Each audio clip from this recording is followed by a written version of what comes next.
नाले वारे अदीब कहाणीकार मुहक़िक़ साईं नाले वारे अदीब अरबाब चजड़े जे घर लतीफ़ कॉलोनी में हींअर जेको साईं बीमारीअ सबबु जेको बिस्तरे ते पियल आहे ऐं हिन महिल जेको आहे उन जी तबियत नासाज़ हुजण जे करे हींअर घर हुनखे पहुचायो आहे।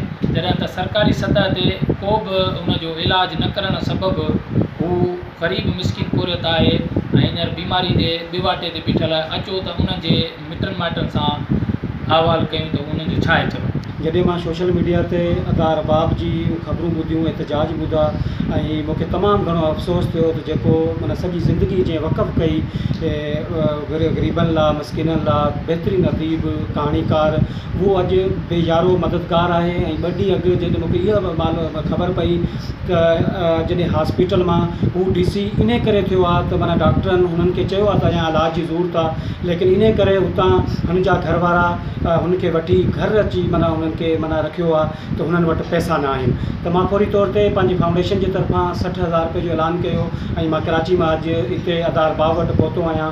ऐं मां अपील कयां थो, मां पाण मेडिकल प्रोफेशन सां ताल्लुक़ु आहे ऐं मां कंडीशन जेका ॾिठी आहे पेशेंट जी उहा इहा न आहे त हिनखे घर में रखियो वञे। हिनखे ज़िंदगी बचाइण जे लाइ ताकी अॻिते ही ॻाल्हाए ॿुलाए सघे, ही हली फिरी सघे, हिनखे तमामु ज़रूरत आहे त हिनखे सुठे हॉस्पिटल में एडमिट करायो वञे। अदा अरबाब छजड़े जी हिन महिल ताईं का बि दाद रसी न थी आहे। सिंध सरकार अॼु जे कन ते का जूं बि न पई चुरे।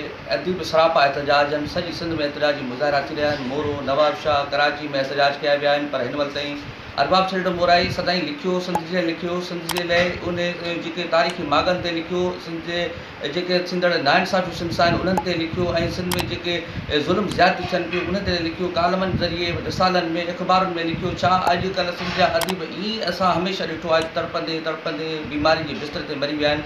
सिंध सरकार अलाए कॾहिं जेको आहे सो उनजी दाद रसी कंदी, कॾहिं संदन इलाजु कराईंदी।